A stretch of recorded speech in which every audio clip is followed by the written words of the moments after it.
world's most famous 29-year-old, Congresswoman Alexandria Ocasio Cortez, is facing new allegations tonight that she violated campaign finance law.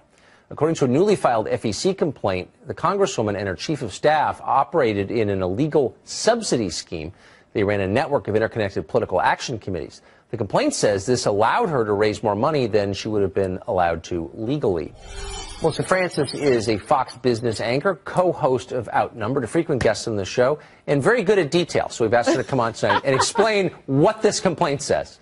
Well, I read the complaint, and the way it reads, it's actually a very clever scheme. It looks like they set up a company, and you could be sort of a venture investor in this company. And they said it was going to be like the Uber of political campaigns. So anyone could, kind of come up and start their campaign, and you could get political services for way below market price. The problem is that the company went out of business. It seems from the complaint, that's how it reads, and this is all alleged, but the company basically spent most of its money on her campaign. The investors never got anything back. They just helped her campaign. So, if you think about that in the worst light, it sounds like if you were a finance smart money guy, which her chief of staff, who you saw in that photo, yes, is a tech multimillionaire. I mean, I'm sure your chief of staff is also super wealthy, but I don't know how common that is. But anyway, he's good with money, and he, set up this company. Now, is it illegal? Who knows? As I've said before, the people who write the laws about campaign finance are these very crooked politicians who are trying to hang on to power, and they're the ones that write the laws. So I don't know if it's illegal. The complaint was brought by a conservative group, and that's her defense. She says this is the right attacking her. We'll see how the investigation goes. But I think the main point is that she was supposed to be about getting money out of politics and about transparency. Where's the money coming from? And what we're seeing is more and more evidence that she's got all kinds of money that helped her get elected, and it was very murky and shady. There was nothing transparent about it.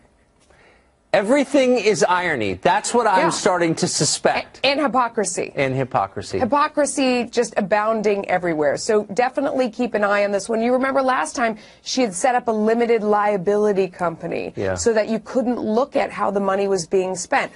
We want to be fair. Let's see how these investigations turn out. But they seem to, at the very least, be that dark money that she talks about being evil and get rid of the dark money.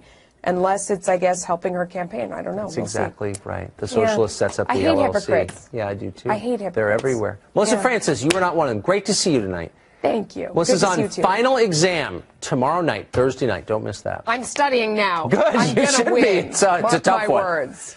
Thank you. All right, counting down to 2020, back to one of our top stories. Former Vice President Joe Biden throwing the Democratic Party into turmoil, while President Trump, as David reported, pivots back to health care. Time for tonight's Power Panel. Fox News contributor Richard Fowler, Daily Caller White House correspondent Sagar Enjeti, and Fox News medical contributor Dr. Mark Siegel. Great to have all of you with us. Thanks, Shannon. Hi, Shannon. Okay, great to see you too. Let's play a little bit more of what the president had to say today about the GOP now claiming this mantle of health care. I think the Republican Party will become the party of health care. If we get back the House, and on the assumption we keep the Senate and we keep the presidency, which I hope are two good assumptions, we're going to have a phenomenal health care. Doctor, they've got a lot to put together in a relatively short time, something that's going to completely remake health care as we know it in the U.S.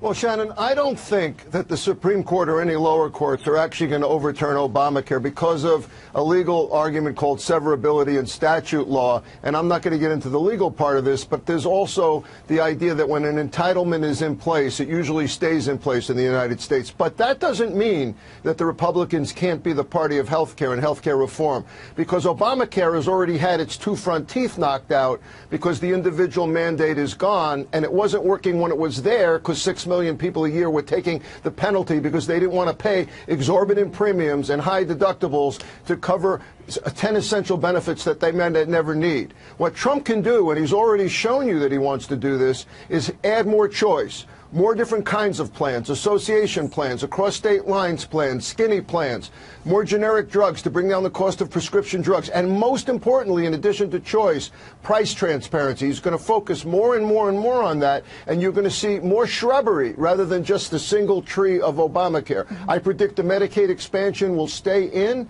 but I do think they have to work on these work requirements for able-bodied Medicaid recipients who have to be told community service or maybe education, maybe get a job, less and less people on the Medicaid rolls by getting them to work. That's reforming health care. He may be talking big now, Shannon, about repeal again. Repeal isn't going to get through the courts. Yeah, I mean, Richard, he knows, and all the polling has showed us, and it certainly did with the last midterms, that health care costs are one of the biggest issues, if not the top issue, for most voters out there. So now by saying that, yeah, the Republicans are going to tackle this, is he trying to flip the script then on Democrats who said, we were going to talk about it for 2020? Now he says, great, we are too. He's trying to fit the script. I don't know if he's doing a good job at it. I think he could probably take the line from Nancy Pelosi. You have to vote for me to find out what's in the bill. I love the good doctor, but what the good doctor's doing here is this is all speculation. And the reason why it's speculation is because we haven't, the reality here and the truth is we haven't seen a Trump health care plan. We haven't actually seen a Republican health care plan. We've heard bits and pieces here, bits and pieces there, but we actually haven't seen a comprehensive plan from Republicans on how they plan to cover the same amount of people, cover pre-existing conditions, allow students in college to still get health care coverage, allow all of the things to be true in the world that we currently live in. And so without that, I have nothing to speculate on or speculate about. Well, Tucker, just looking at the numbers, I mean, there are exponentially more people on private insurance health plans that are on any kind of form of Obamacare, or those who have chosen to be uninsured because, as the doctor said, they don't want to pay premiums. There's no penalty for the individual mandate anymore. I think when people out there on the campaign trail hear what their options are, we've heard talk of Medicaid for all, Medicare for all, socialized medicine, but the polling shows us that as soon as people realize what the offset is to that, like delayed treatment times or higher taxes for everybody, they suddenly back off being interested in it. So which party gains the advantage in 2020? Well, you're right, Shannon, and that actually goes to why I think the president is bringing up the health care now, is that he wants the 2020 election to be a referendum on Medicare for all and on the Green New Deal and these larger progressive platforms, because they are ones that you see poll overwhelmingly in his favor whenever people to start to dig into the particulars of these different policy proposals. And so by saying that the Republican Party will be the party of health care and actually pushing it and trying to turn it into a referendum in 2020, he's playing on the calculus that as Democrats, especially in the progressive primary field, are talking more and more and more about Medicare for all, that their party, that the Republican Party and any alternative which allows private insurance is going to come out on top, and that it'll help reverse some of the losses that were seen in the House in 2018. Okay, I want to make sure that we get to our second topic, which is new allegations against Vice President Biden, and I want to get you all to weigh in quickly on this so we can hear from all of you. His defenders saying, listen, he's very friendly. This is the way he's always been with men and women. It's not sexual. But there are those who are saying, even if he doesn't intend it to be inappropriate or sexual, does this show that he's out of touch and he's not going to be the standard bearer for Democrats, which are much more progressive and enlightened in 2019? Quick comments from each of you. Doctor, start with you. 15 seconds. Shannon, I think that the issue here is the working class. Any Democratic candidate is going to get the coasts, right?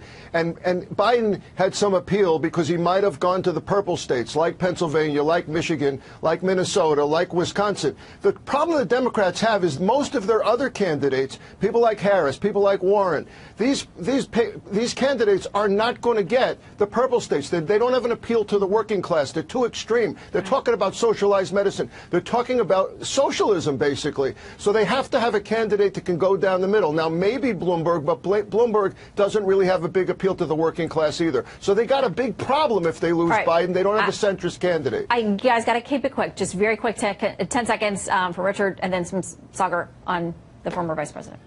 Listen, I think we live in a society where we have this sort of cancel culture, and I think you have to have a road to reconciliation. I think you've heard it over and over again from various people who know the vice president, who could speak to his character and speak what he's done for women, including Alyssa Milano, who's a leading member in the Me Too movement.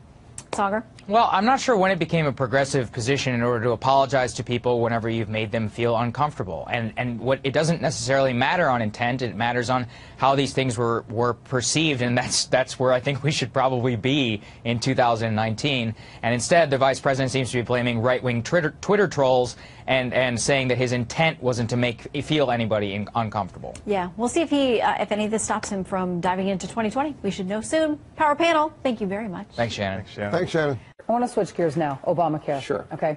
There are GOP concerns about what happens if Obamacare is struck down. How big of a problem is this politically for Republicans? Politically, for the Republicans, it's an enormous problem.